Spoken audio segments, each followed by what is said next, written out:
Good morning.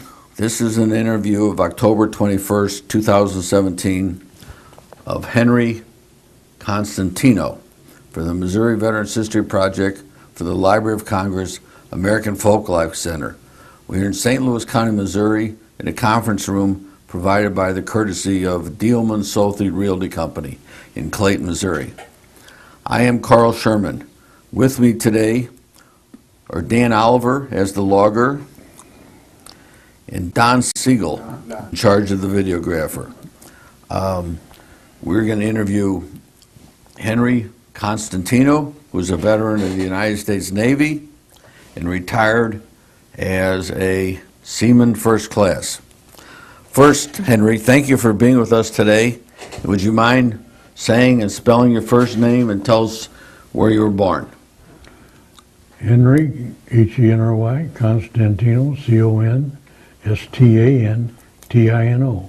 I was born on May the 22nd, 1927 in Blessing Hospital in Quincy, Illinois. Very good. You have any siblings? Yes, I have two brothers and a sister. All three of them are gone, dead. Okay. What did your parents do in Quincy? My father was a partner with two cousins, Italian cousins that were in the produce business. And he did the selling and they did the buying and the warehousing. And he worked at that. He was actually born in St. Louis, but they invited him up to Quincy to take the job as doing the selling with his company in a partnership, and he did very, very well. Do you mind taking your glasses off? Yeah, it's rolling up the microphone. There you go. There we go. Thank you. Okay. Your mother, did she have a job or she was housewife? My mother was a housewife and a very good one. She was the daughter of Henry Wiskirchen, and he had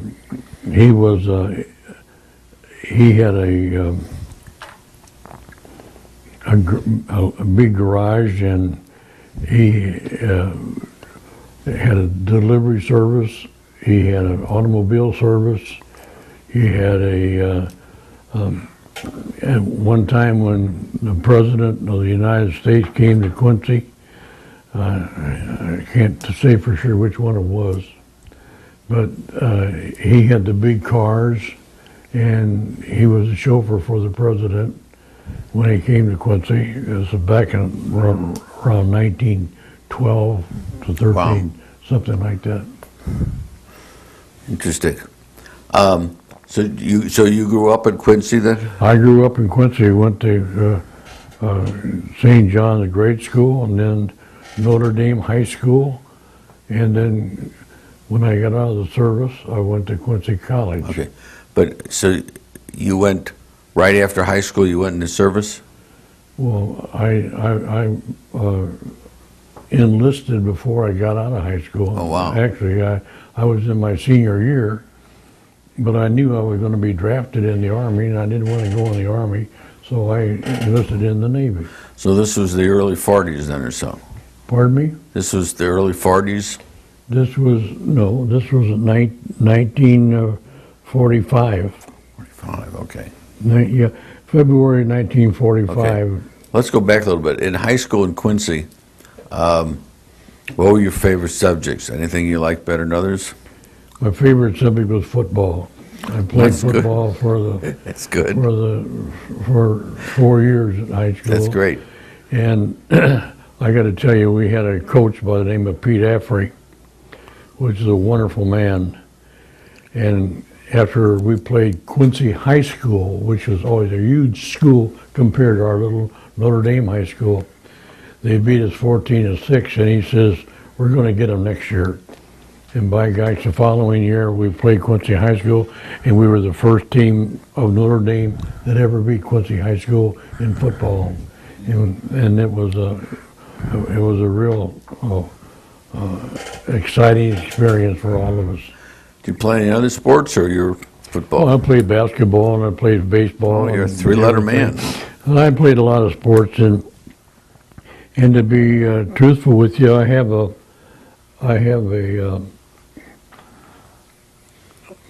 some things in here to show you that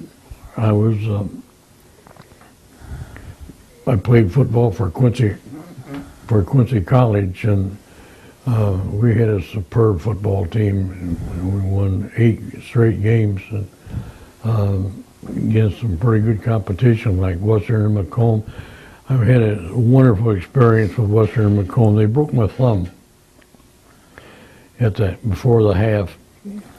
We were getting beat 6-0, and we never had beaten that team. And we went into the half, and the coach didn't come in at the half. And right before the half was over with, the referee came in and said, "Hey, coach, it's time to come out." So all of a sudden he walked in there. This is one of the most gratifying experiences I have ever had. The man walked in there with tears in his eyes. He slapped me on the shoulder and slapped this guy on the back and hit this guy on the top of his head and so forth. And he said, he got up on a bench with tears in his eyes. He said, "Boys, if you think you're beaten, you are. If you think you dare not, you don't. If you think you'd like to win, but think that you can't, it's darn near sense that you won't, because out in this world you'll find success begins in a person's will. It's all in the state of mind. Think big, your deeds will rise. Think small, you'll fall behind. Think that you can and you will. It's all in the state of mind." That door wasn't big enough for that football team to go back out there on the field, and we beat those guys 14-6. Great story. Great story. While you're in high school, do you have a job? No. Okay, you're I too busy playing sports. I worked in a dairy. I worked in a dairy part-time called Modern Dairy, and sold ice cream and milk and things like that, but in my senior year of high school, my cousin and I went up to Ida Grove, Iowa, where my sister lived, and we paved the curbing to the street and played baseball and that sort of thing. But I didn't do a lot of work when I was.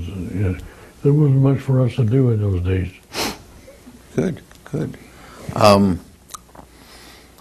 So right after high school, then you enlisted in the Navy. And I had that experience in the hospital. First of all, let's back up a minute. You went to basic training at Great Lakes?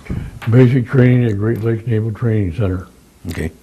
Then were your training after that? What were you supposed to be trained as? Well, like I mentioned to you earlier, before I went home on my boot leave, I was shooting a 20 or 40 millimeter cannon, and it caused my nose to bleed. So when I went home and came back, they had me destined to go to officers training school when I went to the OGU outgoing unit barracks. And so they put me in another barracks with several other men that were destined to go to officers training school and I think it was it wasn't Maryland, it was New Jersey. Somewhere in New Jersey. And the shore patrol came in that night and shined the light on everybody's bunk. And my pillow was full of blood, so they put me in the hospital. And they gave me a treatment for let's see, that was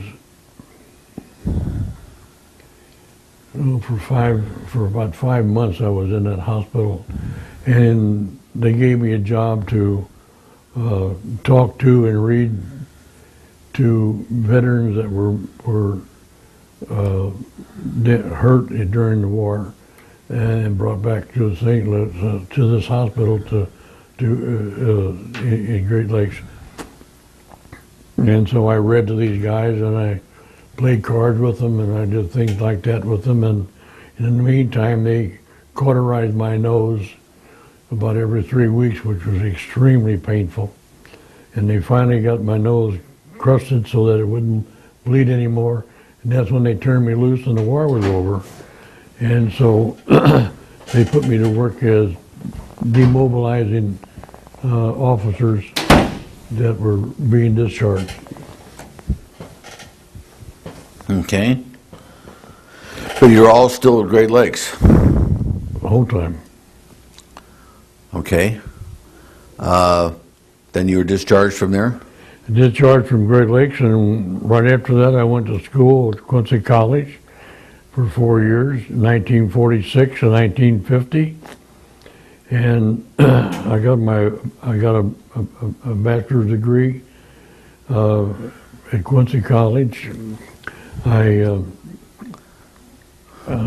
enjoyed playing football for Quincy College, and we did very, very well as a football team. And after Quincy College, I enrolled at the University of Illinois in Champaign-Urbana and worked on a master's degree in science, and which I got in 1952. So from there, I went to,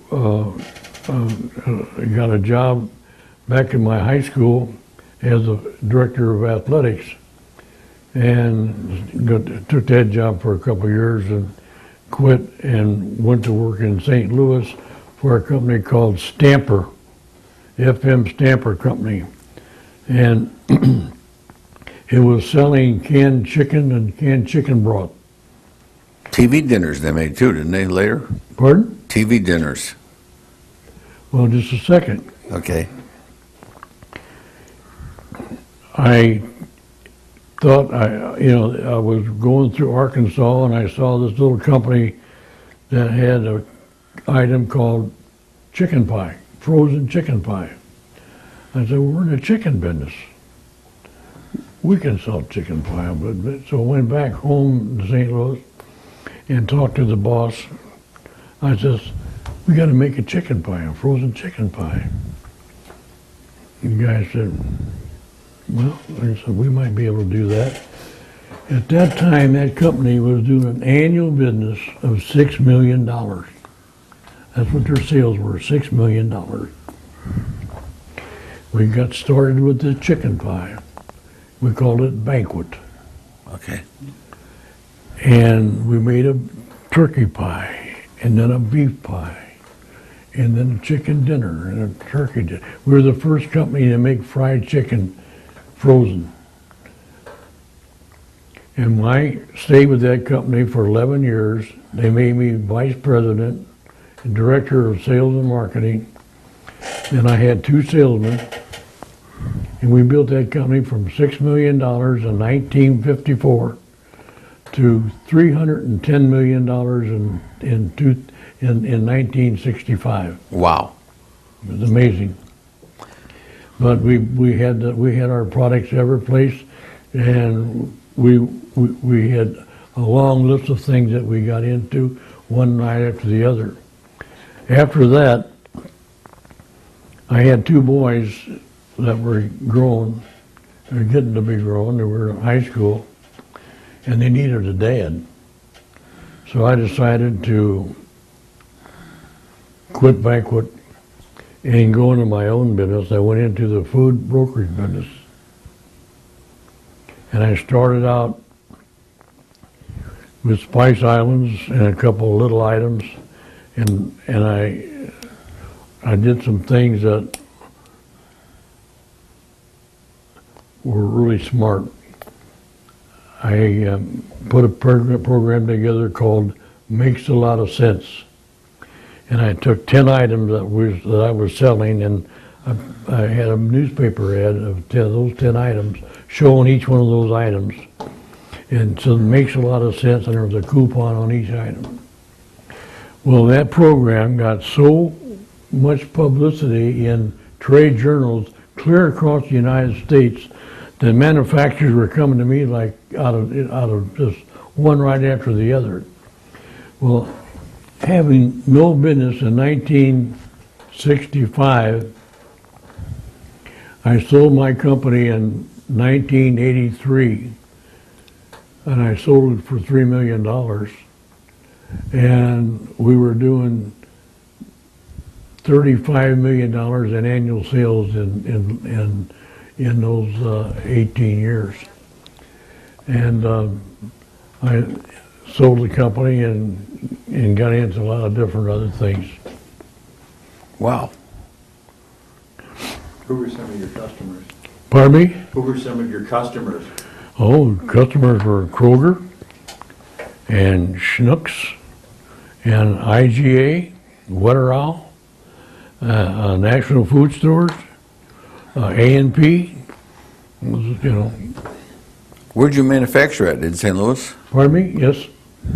Well, I had an office here in St. Louis, and then I put together an office in Champaign-Urbana, and then in southern Missouri, in Cape Girardeau, and then in Mexico, Missouri, and then in Evansville, Indiana. And we had just about 100 people in that company, and it was hugely successful. Stamper, I was familiar with. There's in Boonville there was a Stamper plant. Yep, Because we. that's true. Boonville and in Jefferson cities, in Marshall, Missouri, in Macon, Missouri. They were all over the place, Okay. and they made products for poultry products, you know, and also we manufactured chicken pies and turkey pies and things like that in those plants. Wow. Wow. So you're in the military, you were really not active military person, just reading and being a goodwill ambassador, I guess, most of the time.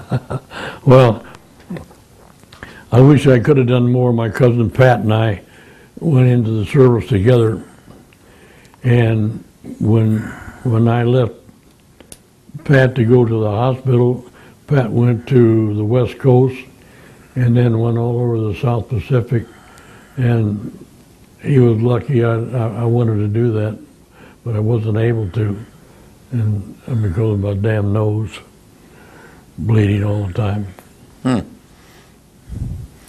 It was fixed in the Army. Did you have any problems with it after the Army? Pardon me? Your nose. In the Navy. Navy, I'm sorry. Did you have any problems with your nose after you were discharged from the Navy? No, I haven't had any problems since. No, I've been pretty healthy, to tell you the truth. Heck, healthy. I'm 90 years old. That's right. It's great. That's great. And it's interesting. When, Go ahead. when you went through Navy boot camp, did they think everybody could swim? Could you swim? Was that part of your training? Well, we didn't do a lot of that, no, to tell you the truth. We did a lot of marching, and, you know, and we were looked at a lot of film of what was going on in different parts of the world, in Navy ships and that sort of thing. We would go down to Great Lakes, and they would have ships down there, and we would spend day after day after day in those ships, you know, getting familiar with different apparatus and the equipment in those ships. And it was unfortunate for me that I didn't get a chance to spend some time on those chips, because I really wanted to, but they had me someplace else. Basic training, you probably did not have a lot of problems with the physical part of it because you were a jock at high school and in college. No problem. Yeah. No, Any other, your basic small military career in basic training, whatever, any difficulties with anything else they threw at you at the military? no, not really. I mean, I had a very dull military life.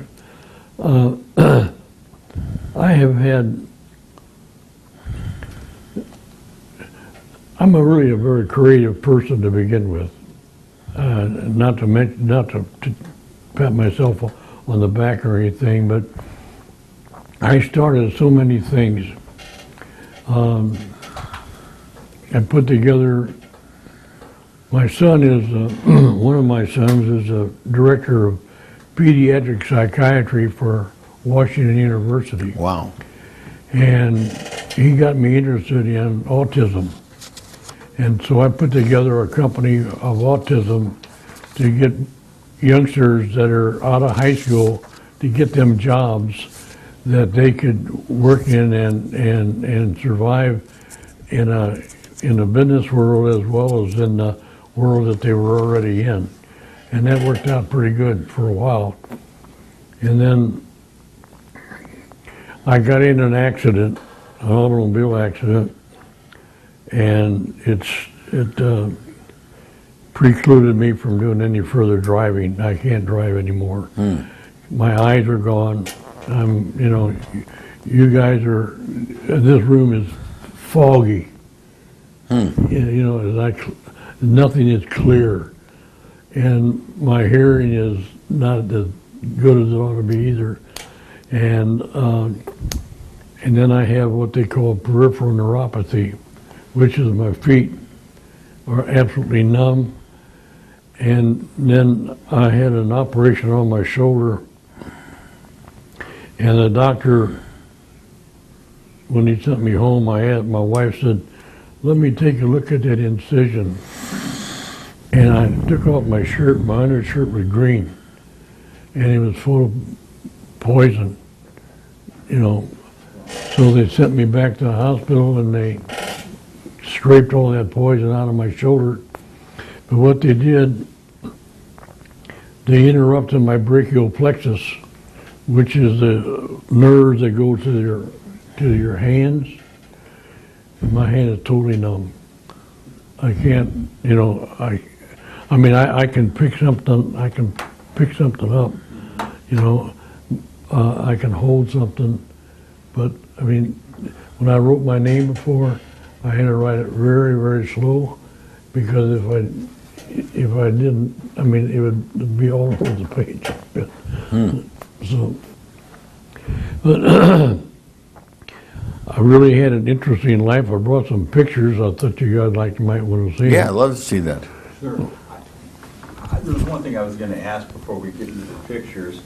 Since you were a World War II generation, do you remember where you were when you heard the news about the attack on Pearl Harbor? Yeah, I certainly can. I went to, this was back in 1941, on December 7th, of course, and I went to a basketball game I was in grade school yet. What was I? 1950, 27. 1940. Yeah, I was a freshman. You were 14. In high school? Yeah, and I was walking home from the basketball game, and I remember I got on 8th and Cherry, and this guy was driving down the street, and he saw me with a bunch of other kids, and he says, "Hey, we're at war, we're with the Japanese, bombed Pearl Harbor," and we didn't understand what that meant at the time. But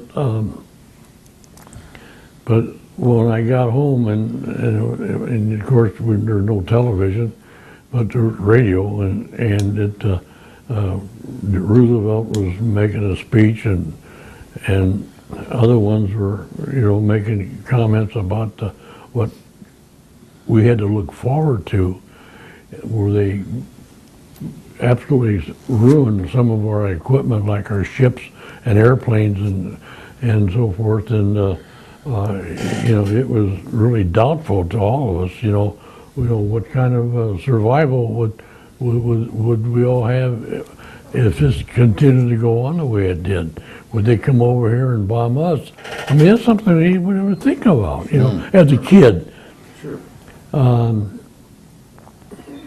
Realizing or not realizing, of course, the potential greatness of this country and the capability that we had over anybody else, even though Germany was, very active, in the war with England and France and and the Russians and so forth. So I mean, it was scary, to be a high school kid.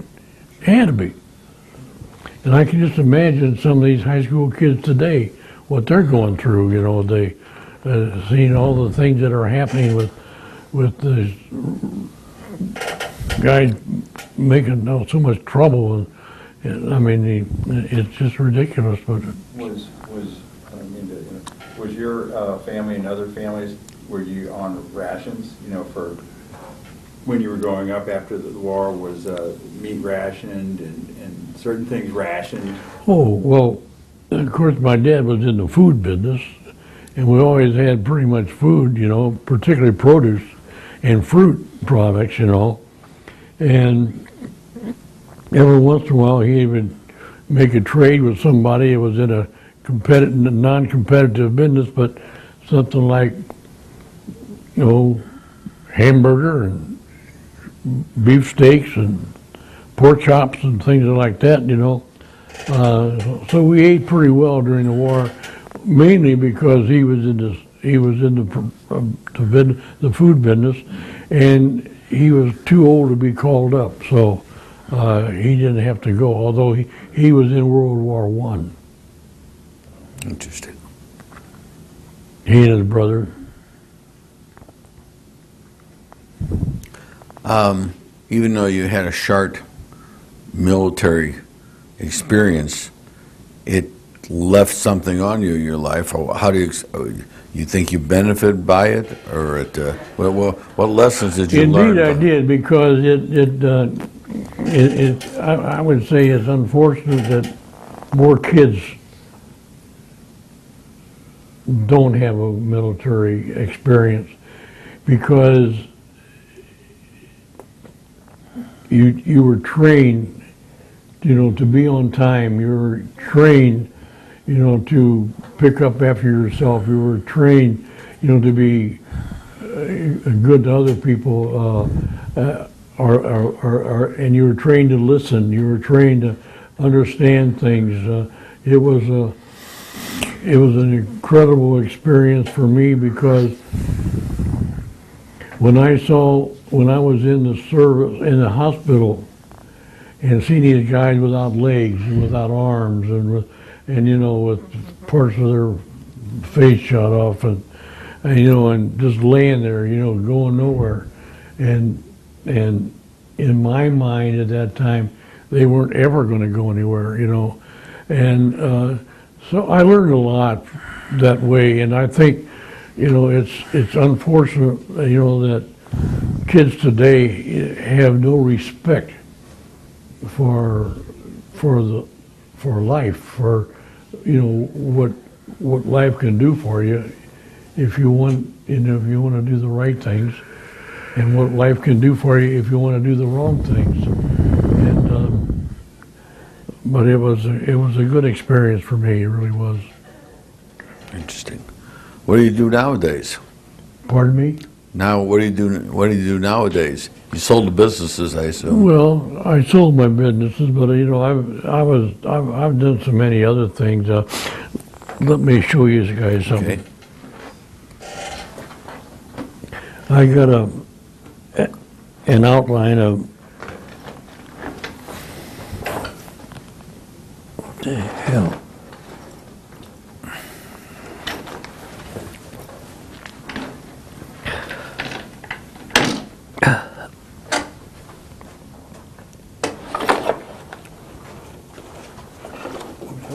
I got it.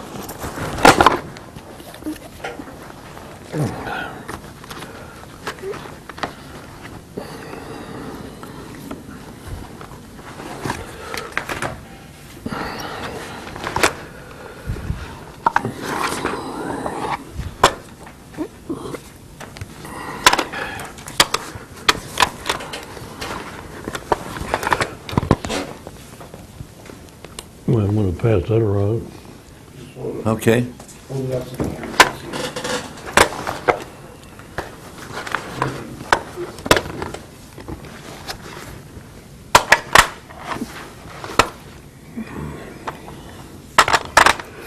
What year was this? It doesn't say on it. Pardon me? What year did you get this honor? Is that on there? No, it's everything but, no date. I'm just curious. That had to be about 1992, 93. Okay. Very good. You got it already, okay.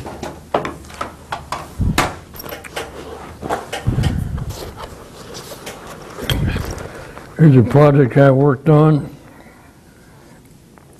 It's called Windows to the Future. Hold it up. The school that I went to, Quincy College, they had an opportunity to buy some, This way. pardon? You're telling me, They had an opportunity to buy some property adjacent to the school. It was 4 square blocks. And the 4 square blocks was $600,000 next to Quincy College. And the president of the school said to me, too bad we can't raise $600,000. I said, what do you mean we can't raise $600,000? We can raise $600,000. It's simple. Well, how would we do that? And I said, I said, here's how we're going to do that. We will contact 30 people or more to ask them to give us $20,000. And I'll start with I'll give you, here's a check for $20,000 out of my pocket. And $20,000 from 30 people, $600,000. Why would they want to give you $20,000 for this project? Well, first of all, these people are wealthy. Number one, they're related to the school in a way where they either went here or have children going here. And that's one of the reasons. The other reason is the priest, and I said, Father, what I want you to do is get your artist department to put together an edifice on the grounds of the college and windows to the future. And around that edifice, we're going to put a brass plate of everybody that donated $20,000 and put the name on it and their family and members and so forth. And I said, there's enough ego in all of us, that would like to have, if we got the money to spend to do something like that, we got that money in less than 2 months. wow, And that's what that is right there. you're a good fundraiser. Well, I did a lot of things like that.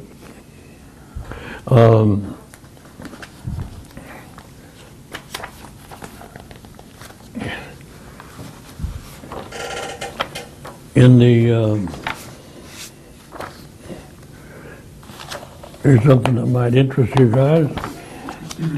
Henry F. Constantino received the 1978 Hold it up. Industry Award.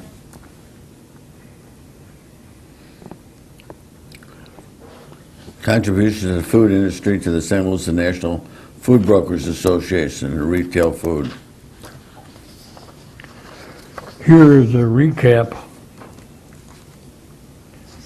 which I call the career highlights of my business career. Do this one. Oh, thank you.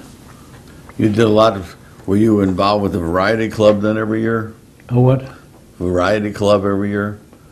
Oh, in a way, not really, really involved in it, but They had a food brokers division. You well, as a food broker, you know, I had such tremendous accounts, as you can see Yeah, on that paper there. The people I represented, they were just all blue chippers. yeah, American Can, Clorox, Coca-Cola, ConAg, Consolidated Foods, Dow Chemical, Gino's Pizza, Libby, Nabisco, Ralston Purina. You didn't miss anybody. Standard, you didn't miss anybody. That's why I did. That's why I did $35 million in sales every year. Wow. Wow. You know, with almost 100 people. Wow. I mean, it was a great business. Here's some. This is a little article about football had a glorious run at Quincy College. I don't know if it's worth anything to anybody. Here's a picture of my mom and dad. Pull the picture up.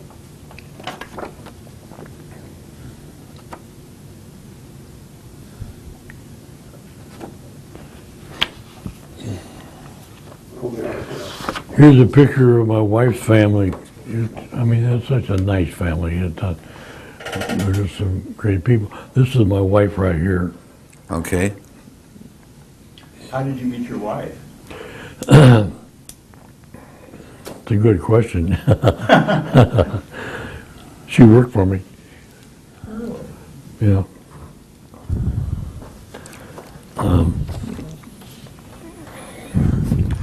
Mom and Dad. Turn it around. Very nice. Had quite a scrapbook of things. Every year, this children's organization had me dressed up as Santa Claus. And I interviewed children, mothers and dads, and you know, at a Christmas party. And it was a thing that I did quite often. This is a picture of my wife's mother with me as Santa Claus.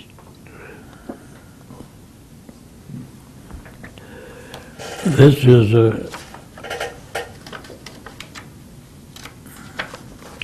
a little paper brochure thing that tells you all about the brokerage business, the food brokerage business, my company, and all the people I represented on the back. Wow. Turn it around. So that pardon? Turn it around. Turn it around. Let's just see the cover. See the, CBC, Constantino Brokerage Company. on Concourse Drive. You're in Westport. Still Okay. there? Okay? Still there? Is there a different These name are the now? list of all our accounts. Wow. Wow. Is the business still located in Westport? Pardon me? Is the business still located on? Oh, no. I sold the business for $3 million and it was divided up. A company down in Florida bought the business and they're still in business here in St. Louis. Wow. You've had an interesting life. I had a very interesting life. I showed you this, didn't I? Yeah. Okay.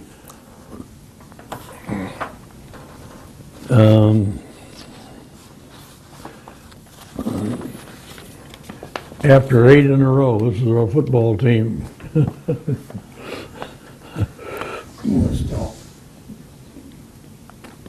Hold it still. Yeah. Can you hold it still towards the camera? Okay.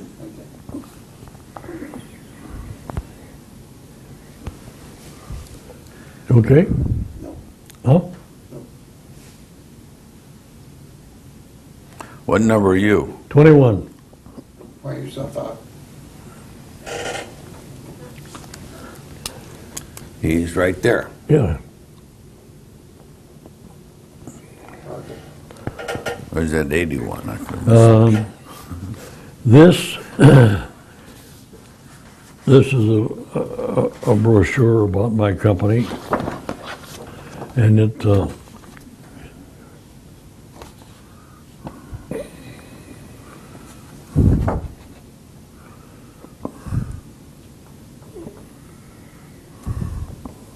Okay, got it.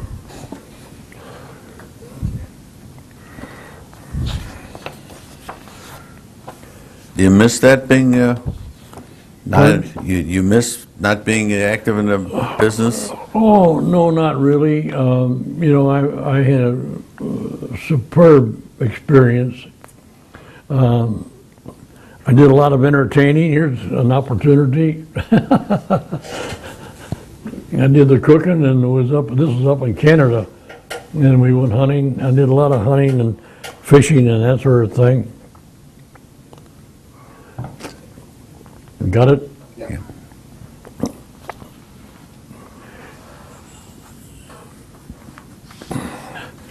I represented I didn't remember grandchildren.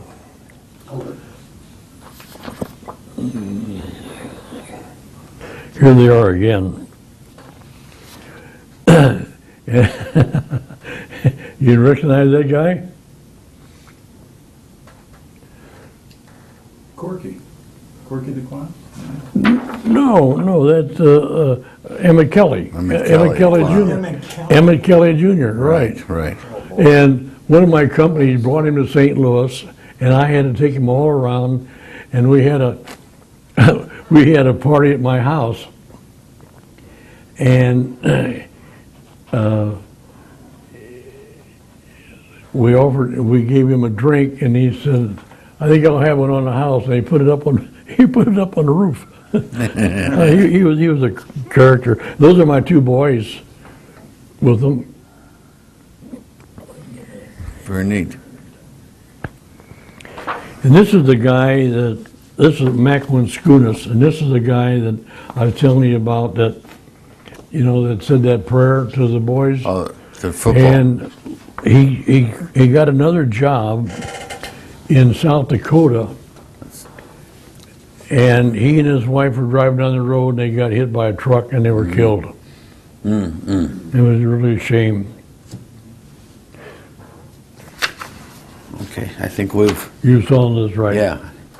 Here is something that I'm kind of proud of.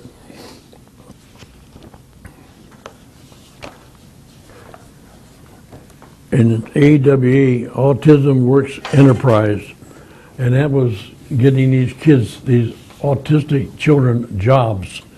And unfortunately, I didn't stay with it long enough because I was in an automobile accident and I had to quit doing it. But it did get started. Here's one of the products that we put together for them to sell. Autism Works Enterprise, AWE. Did somebody take it over?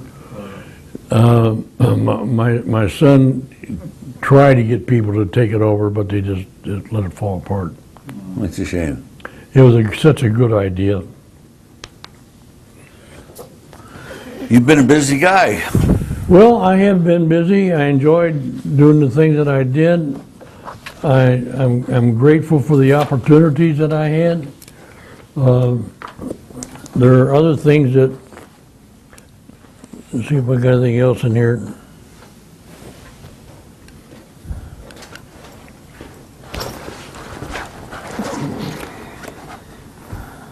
Oh, this is a good old guy. This is my grandfather from That's St. his Louis, Just hold it. Francisco Constantino. That's in Quincy, No, St. Louis. St. Louis.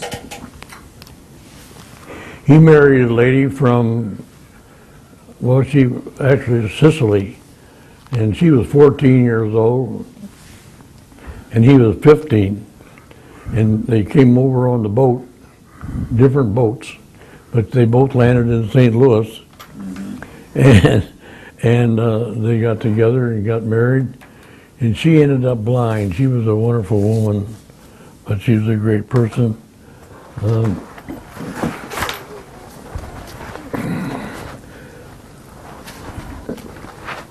About emptied your bag, I think. Well, that's kind of all I brought with me. I mean, Okay. Well, yeah, it's I great. grabbed things that on the last minute. I should have spent more time at it, but I didn't. Okay. Well, you've been an interesting story. Greg started with a brief but interesting military career, and really made a lot from it. Well, Got a lot to be proud of.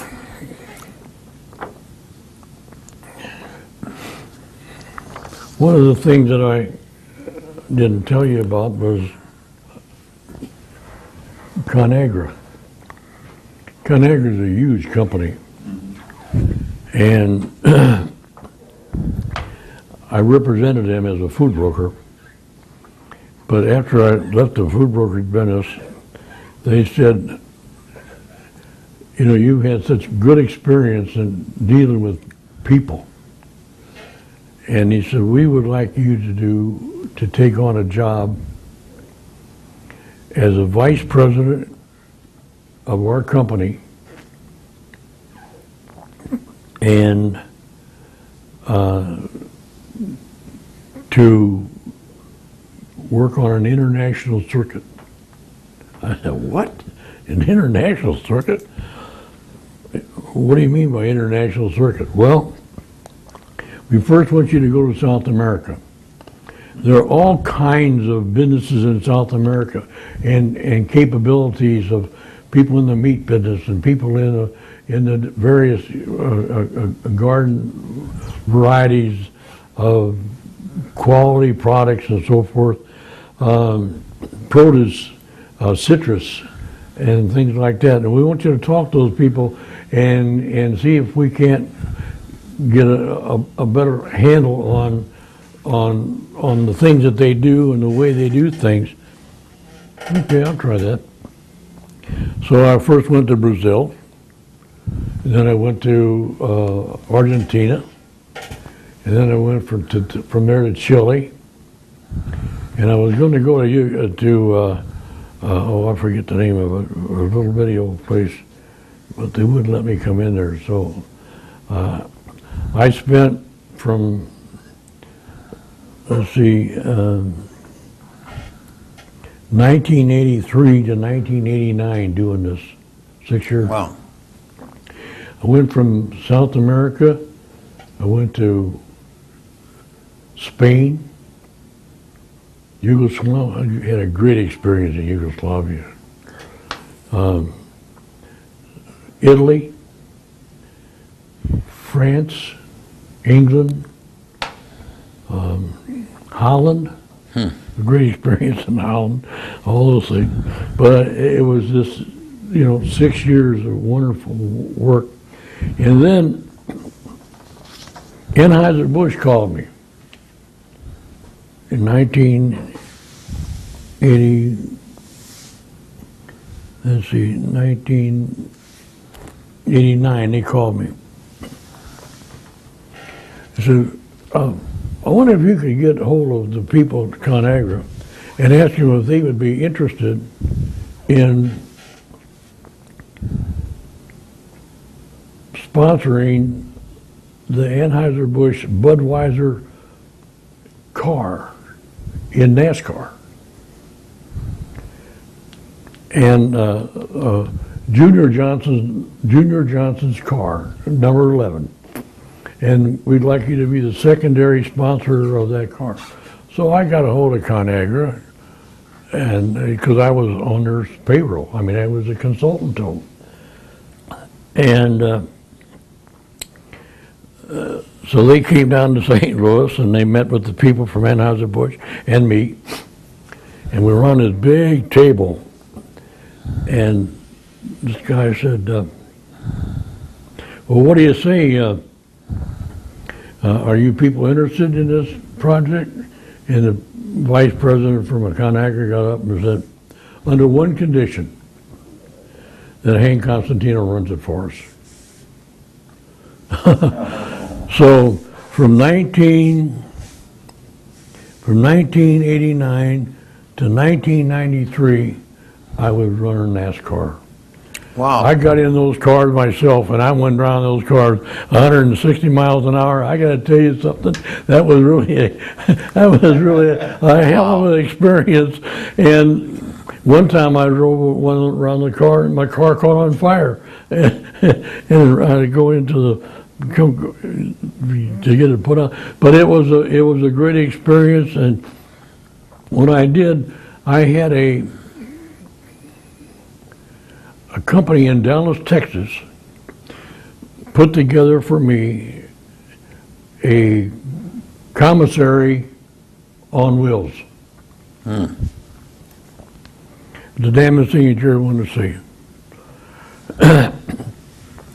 And what it was is we had broilers in there, we had cookers in there, we had ovens in there, we had all kind of refrigeration and so forth, and then we attached it onto the back of a truck.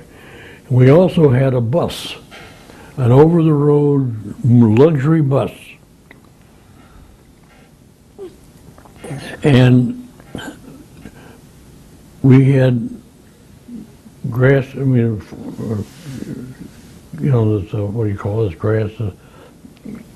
Just artificial grass, you know. AstroTurf. And AstroTurf, tables, tents, and so forth like that. And that would be put in this equipment of the kitchen. We had room for that.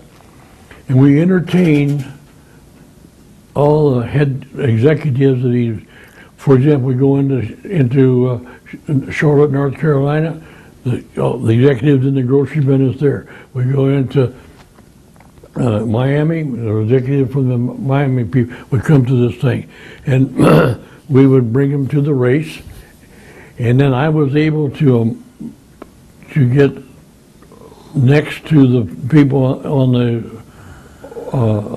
that ran the winners of the race.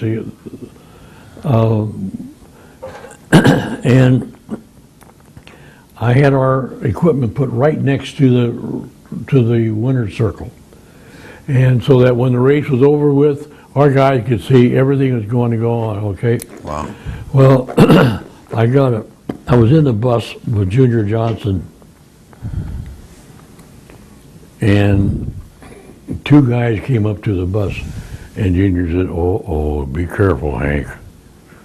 It was the people that owned the racetracks, owned the NASCAR. And so they came out of the bus. Hello, Mr. Constantino. Hello, Junior.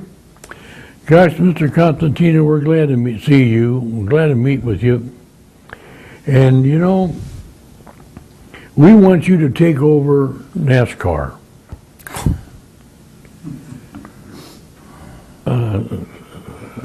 I don't seem to understand. He said, of course you don't. He said, you know what you're trying to. You're putting your system right next to the winner's circle of every racetrack. You know, you're trying to get all the attention of everybody away from NASCAR. All the guys, boy, he jabbed me one right after the other. And so finally they left. And Junior, you guys ever know of Junior Johnson? Ever hear of him? No. He is a legend. He is unbelievably a legend. And he kind of laughed and he said, well, he said, I got to tell you something. I don't know how they took this meeting, but he said, you did okay. Don't worry about it. So, but that was part of it. But that's kind of me. I don't know what else I can talk about. You've had a lot to talk about. You've had an interesting life from a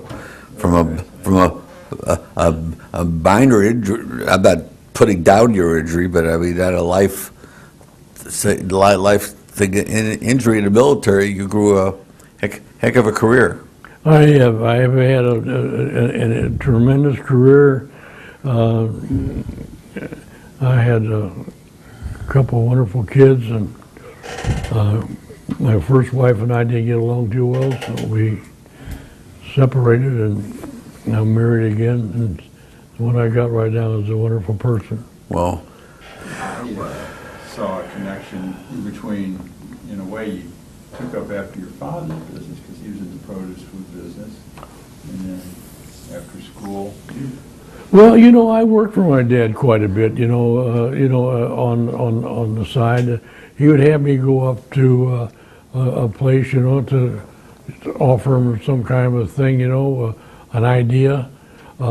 My dad was in Quincy, Illinois, was a wonderful area to grow apples. Well, we got apple orchards up there, and my dad would run would do all the selling for these apple orchards. And not all the selling, but he would take tremendous amount of volume apples, different kinds, and put them with Kroger or put them with a wholesaler or whoever, But he, I kind of followed his footsteps, of course. He was a good man. I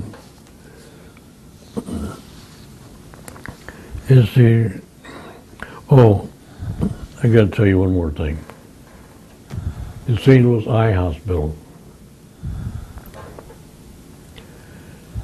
There were 12 of us. They made me the director. As Dr. Anwar Shaw was an ophthalmologist, and a good one.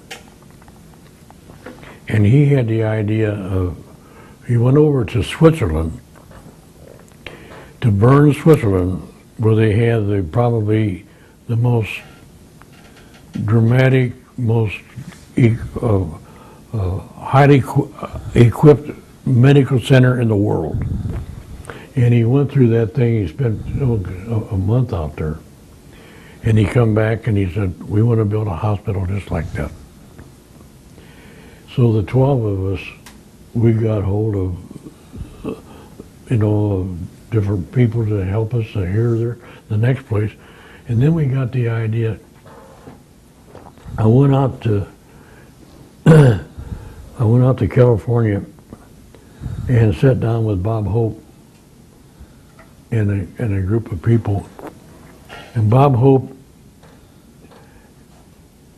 had a particular interest in St. Louis, medically, relatives.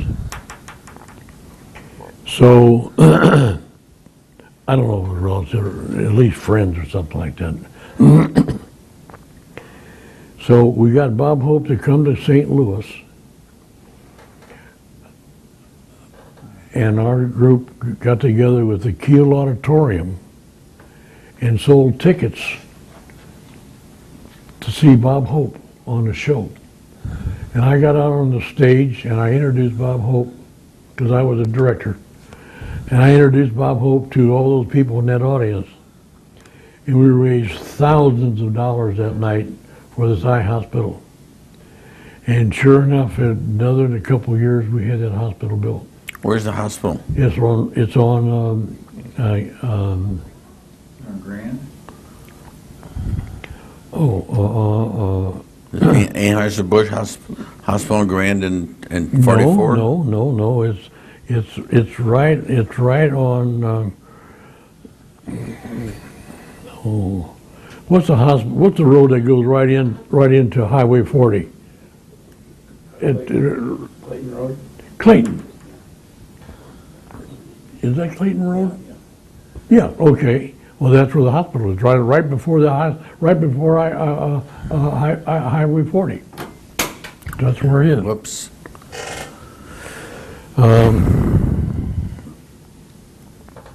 What the hell's going on here?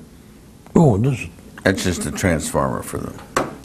I screwed that up. Anyway, you've accomplished quite a bit in your long life. Pardon? You've accomplished quite a bit in your long life that you should be very proud of, and great contribution I'm really proud of- to a lot of people.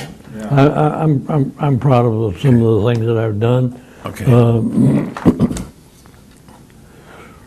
Fishing with my granddaughter. Great family, man. Great family. My pretty wife.